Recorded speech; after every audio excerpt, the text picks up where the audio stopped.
Earlier, during the first year of King Belshazzar's reign in Babylon, Daniel had a dream and saw visions as he lay in his bed. He wrote down the dream, and this is what he saw. In my vision that night, I, Daniel, saw a great storm churning the surface of a great sea, with strong winds blowing from every direction. Then 4 huge beasts came up out of the water, each different from the other. The first beast was like a lion with eagle's wings. As I watched, its wings were pulled off, and it was left standing with its 2 hind feet on the ground like a human being, and it was given a human mind. Then I saw a second beast, and it looked like a bear. It was rearing up on one side, and it had 3 ribs in its mouth between its teeth. And I heard a voice saying to it, "Get up, devour the flesh of many people." Then the third of these strange beasts appeared, and it looked like a leopard. It had 4 birds' wings on its back, and it had 4 heads.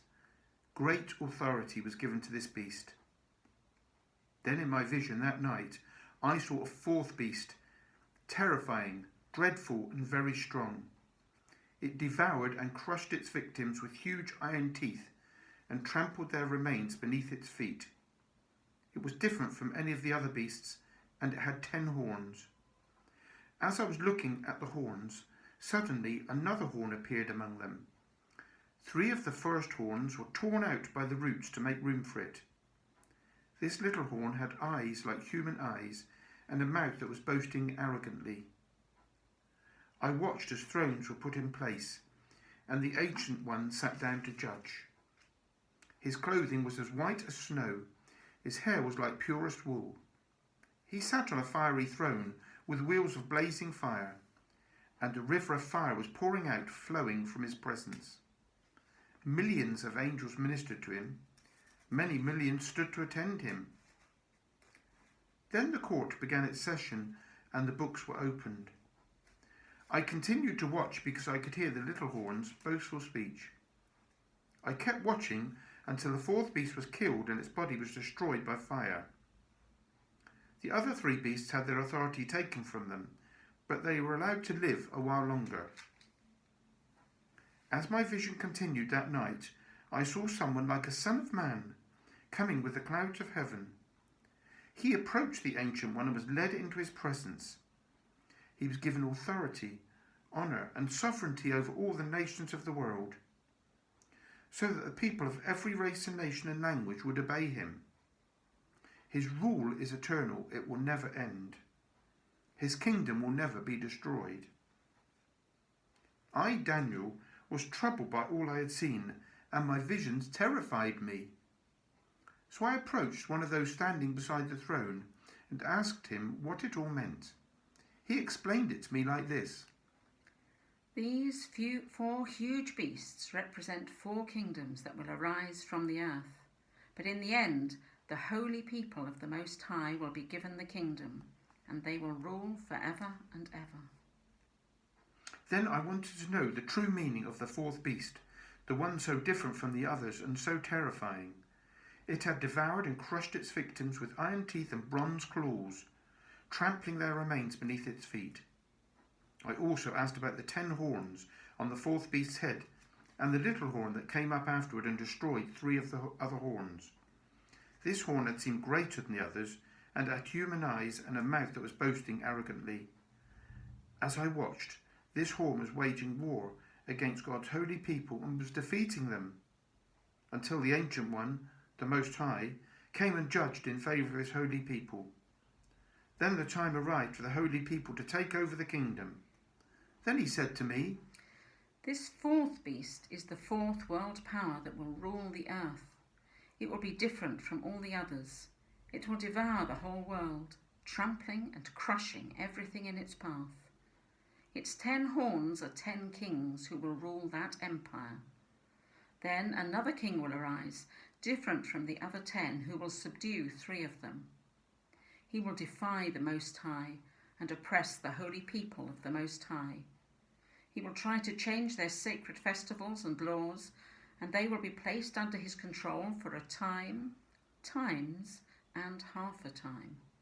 But then the court will pass judgment, and all his power will be taken away and completely destroyed.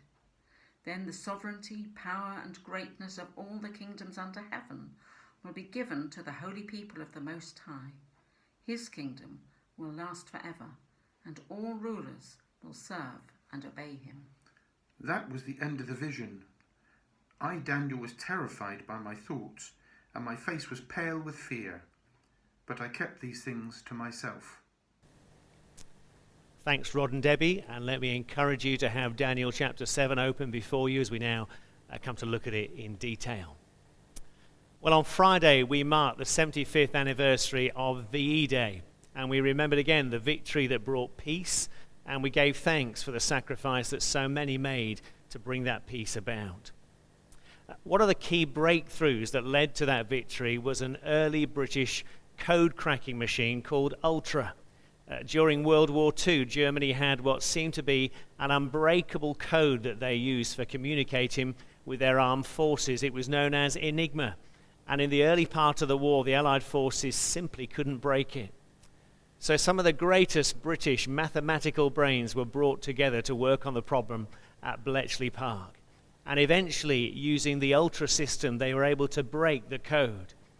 From that time on, because they were able to understand the enemy's communications and secret plans, they were able to know what was going to happen ahead of time so that they could prepare and so that they could take action.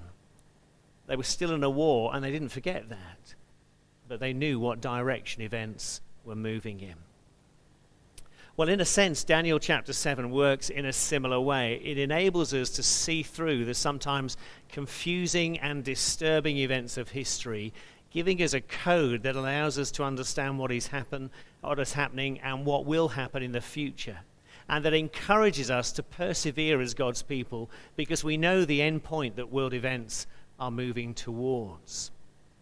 As Rod and Debbie read it to us, you may have picked up that Daniel chapter 7 has a very different feel about it compared to the other chapters that come before it. That's because it marks the beginning of a new section in the book of Daniel made up of what is known as apocalyptic literature. The word apocalypse comes from the Greek word apokalypsis, which means revealing, disclosure, to take off the cover. And that is what apocalyptic literature does with the future. It lifts the lid on it. It reveals what is going to happen so that we have some insight about how events are going to unfold. It's fair to say that sometimes these parts of the Bible come with a bit of a health warning because they can be very vivid and sometimes unsettling glimpses into the shape of things to come. And it certainly seems to destabilize Daniel as he sees this vision. However, accounts like this in the Bible are not designed to scare us, but actually to steady us, to reassure us, to enlighten and encourage us that despite how world events may seem to be unfolding on the surface, that God is still in control of what happens on the world stage. And that in the end, it is his king and his kingdom that will be victorious. It is his plans that will be realized, and his people whose faithfulness will one day be rewarded at the end of time.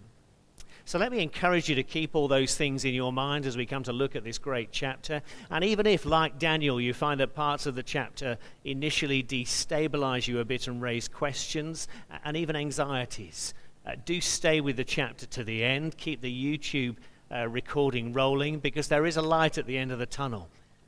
And it's a light that we need to turn on in our minds to help us make sense of the future, to help us continue to live for God faithfully with a hope that stabilizes us spiritually and emotionally, and that helps us continue to trust the future to God and put it in his hands. We're going to break the chapter down and look at it under three headings. Firstly, knowing the times, or perhaps the movement of history that we need to understand. Dreams can be very strange, and they can bring all sorts of weird pictures into our minds, can't they? This week I had a dream that I was in a car that kept bumping into things and having accidents. And then when I looked who was driving it, I saw that it was actually Jurgen Klopp, the Liverpool manager. I have no idea what that was all about, but perhaps it's about Liverpool's Premier League season, how it will end, who knows. But the great thing about Daniel chapter 7 is that as the chapter unfolds, we do get to understand what lies behind the dramatic pictures that come into Daniel's mind here. What does he see?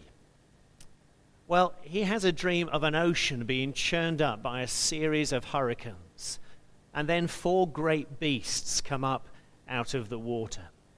If ever you've seen the film Pacific Rim, where great monsters emerge from the sea, it seems to be that kind of picture. And the first 3 beasts seem to be on the same kind of level, with similar levels of power, but they are different types of creatures. The first is like a lion with eagle's wings, but that creature then loses those wings and becomes more like a human. The second beast looks like a bear with a vicious appetite. And the third is like a leopard with 4 wings on its back and 4 heads. But then a 4th beast comes up out of the water, and it can't be described or likened to another creature. And the big thing about it is that it is different from the other beasts. It's different in the terror it creates, it's different in its dominance, and it's different in the devastation that it causes. In fact, it sounds like the thing of nightmares. It has 10 horns, and then another small horn comes up out of the beast. And this final horn may be small, but it has a very big mouth.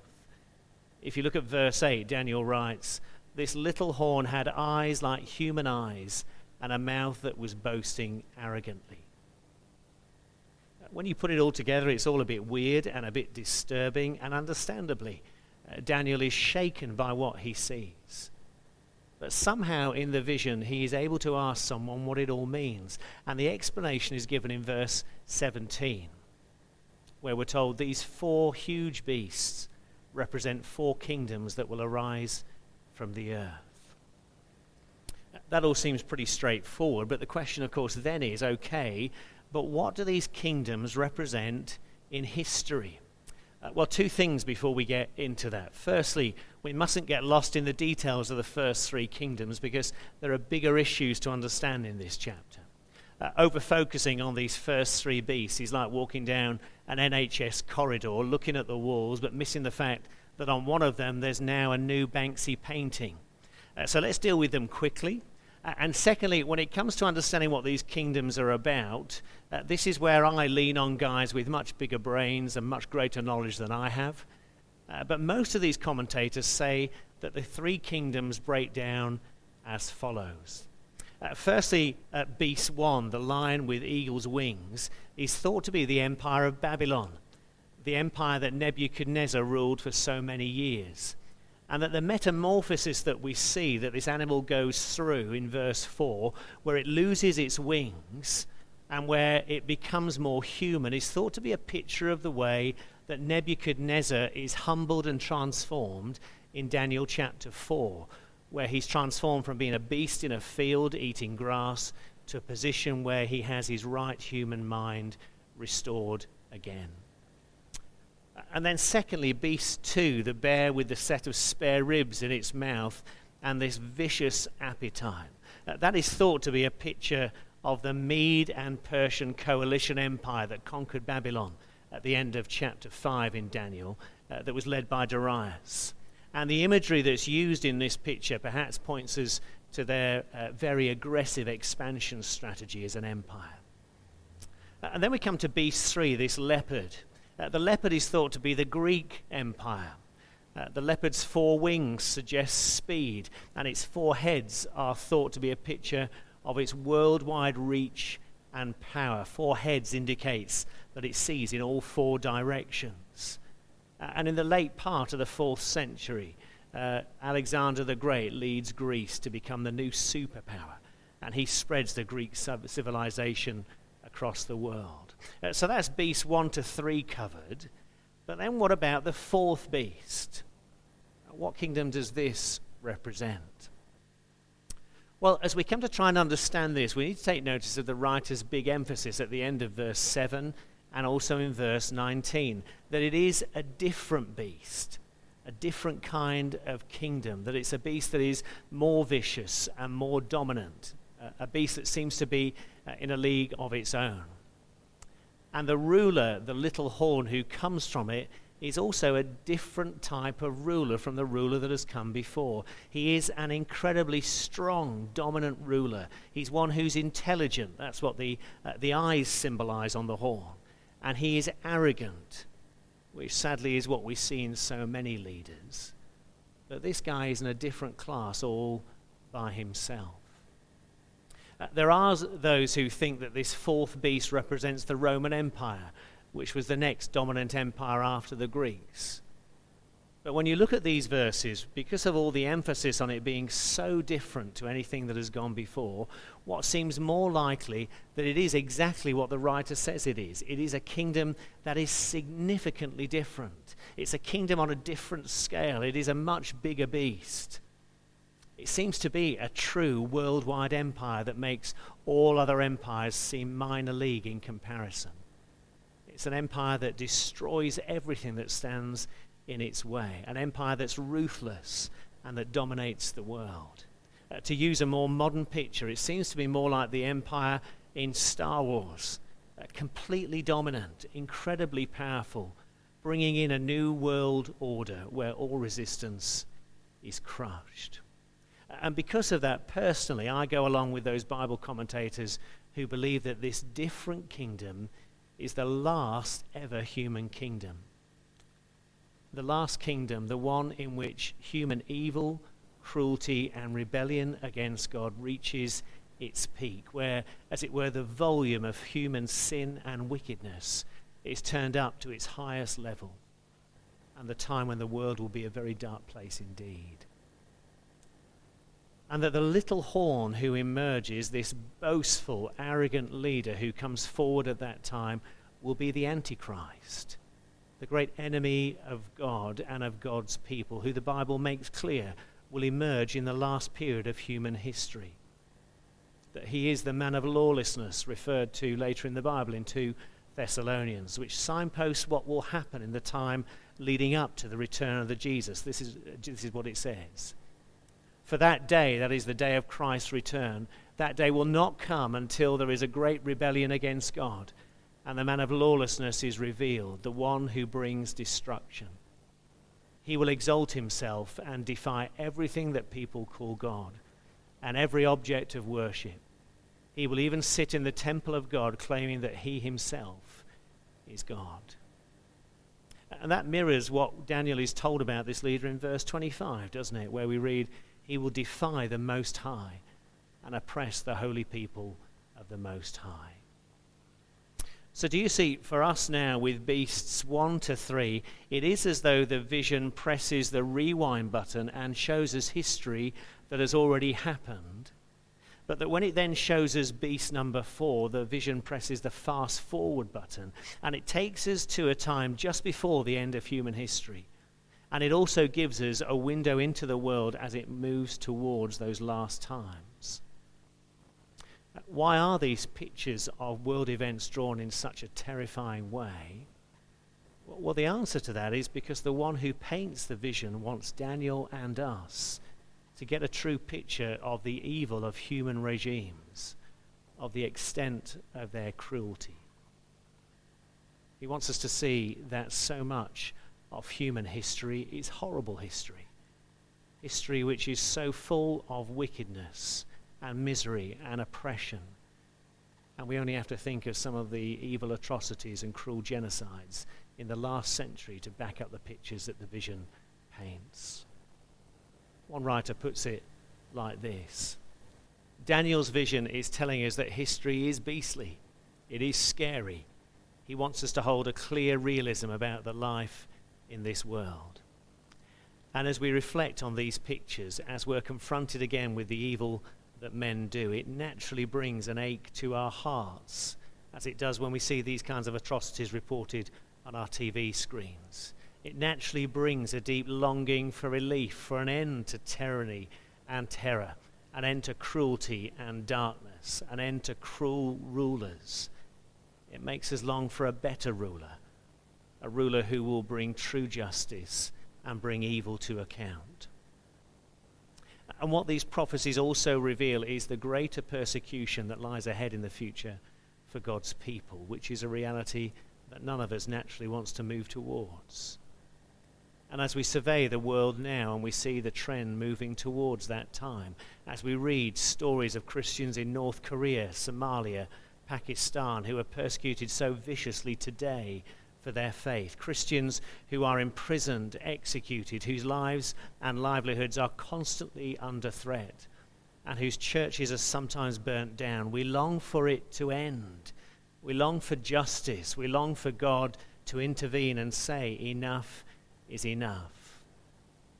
And we can only imagine the deep longing of those Christians who actually experience this terror at first hand. How are believers who face this type of severe persecution to be encouraged to keep going on in faith, to hold on to their faith, to keep following Christ and not to give up? What will make it all worthwhile? What keeps persecuted Christians standing strong and living faithfully for Jesus instead of shrinking back? What keeps them going no matter what? Well, it is that they know the full message of this chapter. It is that they know the end of this story, how it ends in the final scene. They've seen the vision and they understand the vision and they have taken hold of its hope, so that yes, they see the movement of history. They see that the line on the graph goes down and gets worse, but they face that reality knowing that there is a bigger end picture that all of human history is moving towards.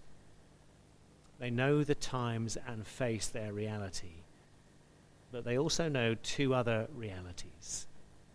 They know there is a higher throne, and they know there is a victorious king. At school, there were certain teachers who had a kind of inbuilt authority, a kind of fear factor. You knew you couldn't mess with them. So that the class could be throwing paper airplanes and seemingly out of control, but when they walked in, suddenly everything stopped.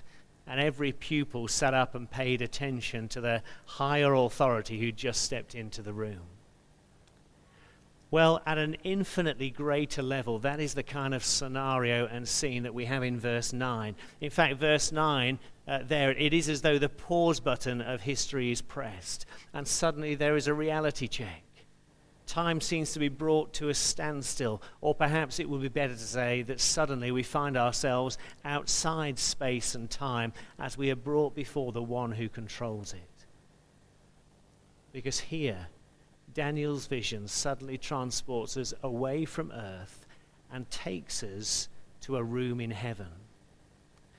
And as we watch, thrones are brought in, and then we see the one who holds the universe and space and time and every chapter of human history in his hands. And he comes and takes his central place in the room with an absolute and frightening authority. And it is clear who this figure is. It is God, the Ancient One, the great I Am, the Eternal One, who was there long before any of these beasts appeared on the scene, the one who has always been there and the one who will always be there. And the description of God as he sits on the throne underlines his absolute power, his majestic greatness, and his awesome authority. It is an Isaiah chapter 6 moment. And there is only one right response, which is to fall down in worship, to fall down in reverence and in right fear. Daniel writes in verse 9, I watched as thrones were put in place, and the Ancient One sat down to judge. His clothing was as white as snow, his hair like purest wool. He sat on a fiery throne with wheels of blazing fire, and a river of fire was pouring out, flowing from his presence. Millions of angels ministered to him. Many millions stood to attend him. And as we look at that scene, suddenly the power of the four beasts seems very small indeed against the one who sits on this fiery throne, where the fire not only symbolizes the presence of God, like the fire on the top of Mount Sinai in Exodus, but where the fire also symbolizes the right anger of God at the way these kingdoms have ruled and rebelled against him. And you see now the terrifying beasts we saw in verses 2 to 8 seem like guinea pigs. And the little horns boasting in verse 11, which once sounded so threatening, now against the reality of this scene in heaven sounds absolutely ridiculous. It sounds like the annoying squeaking of a guinea pig, which scares no one. And we see immediately just how small this little horn is. And then in the second half of verse 10, we see what kind of room this is in heaven's kingdom. We read, "Then the court began its session and the books were opened." We see that it is a courtroom where the eternal judge will examine the case of each kingdom and pass judgment. And in verse 11, as Daniel watches, although the little horn continues to speak and to mouth off, the little horn and its beast are effortlessly and swiftly dealt with in perfect justice. Verse 26 tells us, "But then the court will pass judgment, and all his power will be taken away and completely destroyed." Just like that, the little horn will be humbled, its mouth will be closed, and suddenly the power it seemed to have will be exposed as an empty illusion. Antichrist's end has come, and God dispatches him with a word. Because you see, when God does say enough is enough, nothing and no one stands in his way. And what does this say to God's people, particularly those who are being persecuted and those who are suffering for their faith? Well, it says, remember there is a higher throne. Remember it when you face the enemies of the gospel. Remember it when they throw you to the flames, when they push you into the lion's den, when they burn down your churches, and when they imprison your family because of your faith. Remember it when you face injustice for Jesus Christ. Remember heaven's courtroom, and that one day all enemies of God, all who refuse to bow down before him, will stand in that courtroom, and then they will experience the full force of his perfectly right justice, and they will experience it for eternity. But as we look at this scene, there's more here, because I think this scene also says to God's people, regain your picture of the greatness of God. See who is on your side. See who is safeguarding your ultimate future. See who holds history. And see that one day it will move to the conclusion that he has preordained it will move to. See where power and glory really operate. See that their postcode address is heaven and not earth. So be strengthened and keep taking your stand. And remember too, this is the God who calls you his child.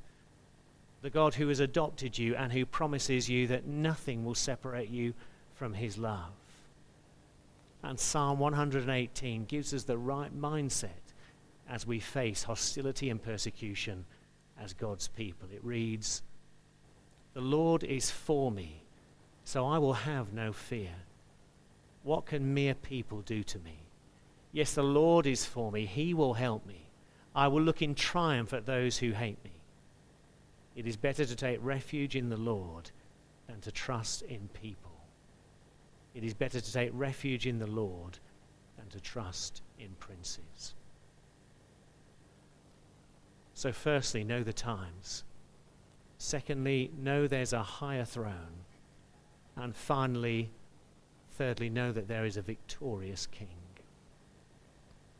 When the UK hosted the Olympics in 2012, there was that memorable scene where James Bond, played by Daniel Craig, was brought into Buckingham Palace through various corridors of power, and eventually, after passing through a number of doorways, he was eventually brought in to see the Queen. Well, do you see here in verse 13, the Daniel of the Bible is brought to see the King of God's kingdom. And we read in verse 13, "As my vision continued that night, I saw someone like a son of man coming with the clouds of heaven. He approached the Ancient One and was led into his presence. He was given authority, honor, and sovereignty over all the nations of the world, so that people of every race and nation and language would obey him. His rule is eternal. It will never end. His kingdom will never be destroyed." What is the identity of this great king who has ultimate authority? Well, as we look at those words, immediately we see that phrase that he is someone like a son of man, which means that he appears to be human. But it's also clear that he's much more than just human. He comes with the clouds of heaven. And that shows that he is also divine, that he is human, yes, but he is also God. That he is a king with unlimited power, universal authority, and an eternal kingdom. He is the king who will reign forever. It's difficult to know exactly how much Daniel sees or understands at this point. But of course, we have the benefit of looking back on this prophecy from the New Testament. And as we do, we are able to see that this all-powerful heavenly king is, of course, the Lord Jesus Christ, the one who is God, but who steps into our history books and takes on human form as Emmanuel, God with us. And when Jesus does that, he doesn't keep his identity a secret. He openly tells people who he is. When he's questioned by the high priest just before his crucifixion, and the high priest asks Jesus, "Are you the Messiah?" Jesus replies, "I am. And you will see the Son of Man seated in the place of power at God's right hand and coming on the clouds of heaven." It is almost as though Jesus opens the Old Testament and takes him to Daniel chapter 7 and says, "See verses 13 and 14? It talks about me. That is my identity." And of course, the crucifixion, that scene that his enemies will think will be the scene of his defeat, will actually be the scene of his great victory. The time when this great king defeats sin, defeats the devil, and defeats death. And that victory will be seen by some then, and then it will be seen by many thousands more as the good news of Jesus Christ is taken right across the world. And following that, as the message of Jesus spreads right across the globe and billions more throughout history turn to him over time. But it will not be seen by everyone, not until the end of time, when Jesus returns to planet Earth. And when he does return at that time, he will return not as a baby in a manger. He won't return as a crucified Savior, but this time he will return as the King of Daniel chapter 7, who breaks through the clouds, ready to bring justice for his people, particularly those who have been so viciously persecuted, and then to usher in his eternal kingdom. And in the final book of the Bible, the book of Revelation, it presses the fast forward button to the end of time, and it reveals how this final victory will be played out. We read in chapter 19, "Then I saw the beast and the kings of the world and their armies gathered together to fight against the one sitting on the horse and his army," that is Jesus. "And the beast was captured, and with him the false prophet who did mighty miracles on behalf of the beast. Both the beast and his false prophet were thrown alive into the fiery lake of burning sulfur." It is a scene of total defeat for the enemies of the Lord Jesus Christ. The beasts are beaten, the little horn is quietened forever, and all his forces are defeated, and the King of Kings is victorious. And every knee will bow before him. And some will bow in worship, but others will bow in fear. Because very sadly, at this point, they will see the identity of this king for the first time after rejecting him throughout their lives, but sadly, they will see it when it is too late. And of course, the takeaway issue that this scene faces us with is, how do you want to meet this king? You see, his coming is certain. We don't know exactly when it will take place, and we don't know the precise dates of the future events set out in Daniel chapter 7, but we do know that they will happen. Thankfully now, this is still a time of grace.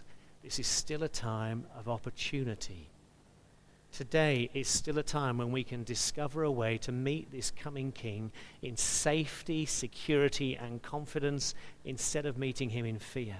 You see, the great news of the Christian message, and part of the reason the Bible tells us all these things in advance, is that right now we do have the opportunity to make our peace with this king, to make our peace by asking him to forgive us for rebelling against him and refusing to recognize his authority, by seeking his forgiveness and then living with him as king of our lives. You see, out of love, this king came down to earth to save you from having to face him in fear, to save you from having to face an eternity without him, to save you from being shut out of his kingdom. And he offers you a royal pardon for your rebellion and your sin, and he longs for you to accept it. He encourages us to come to him and to know his love, his friendship, and his care. And as we receive all that from him, we also come to experience his loving compassion, the compassion of the one who knows us, who understands us, because by becoming human, he has experienced what we experience. And as we come to him, we will find that he is the king who stoops low to lift us up in kindness, who offers us completeness as the loving healer who is able to put broken people like us back together and to give us a fresh start under his loving rule. With all that, why would you not want to live with Jesus as your king? And for those who do turn to him, he makes the amazing promise that we will rule amazingly in his eternal kingdom with him. In verse 18 we read these words, "But in the end the holy people of the Most High will be given the kingdom, and they will rule forever and ever." Putting all that together, what is it that encourages us to keep living for this king, to keep standing for this king, even if that means we face persecution for doing so? Well, it is that suffering leads to glory. It is the final victory of the ultimate king. It is that there is another day of celebration on the horizon, VF Day, victory forever, the day when the king returns and enables us to share in the victory that we can be part of, and to share that victory with him if we will make this great king our king. You know, about 30 years ago I read The Lord of the Rings, and it tells the story of how 4 small hobbits are called to go on a difficult quest to destroy a ring of dark power and to defeat evil. And when the films came out, I enjoyed watching them, and I enjoyed watching them with my 2 sons, Harry and Ben. And I remember as we watched them that I looked across and I would see them anxious and worried about what was going to happen, that they became really agitated and stressed because they didn't know how it was all going to end. But of course I knew the plot. I knew where the story was going. I knew that Frodo would achieve his mission and that evil would be destroyed, and so I wasn't destabilized by each individual event. Well, in a similar way as God's people today, we know where history is moving because God has told us what will happen in his word. Good will win, evil will be defeated, and at the end of time, God's king will return to bring in his eternal kingdom.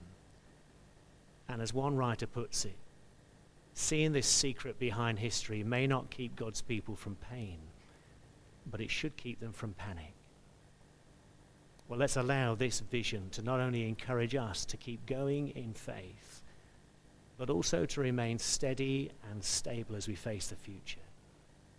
Because we know that the future is written by God, and that for those who belong to him, the future is not only bright, it is victorious.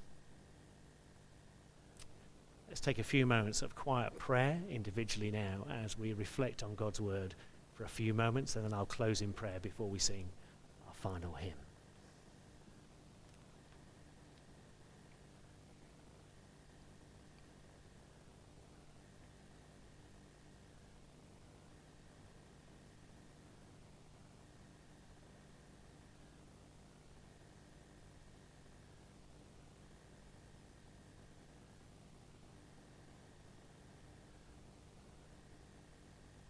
Our great Father and Lord, we thank you for this vision of reassurance from your word this morning. We thank you that you are the Lord of history. You are the King of world events. We thank you that you are the one who shapes the future, who knows the future, and who controls it.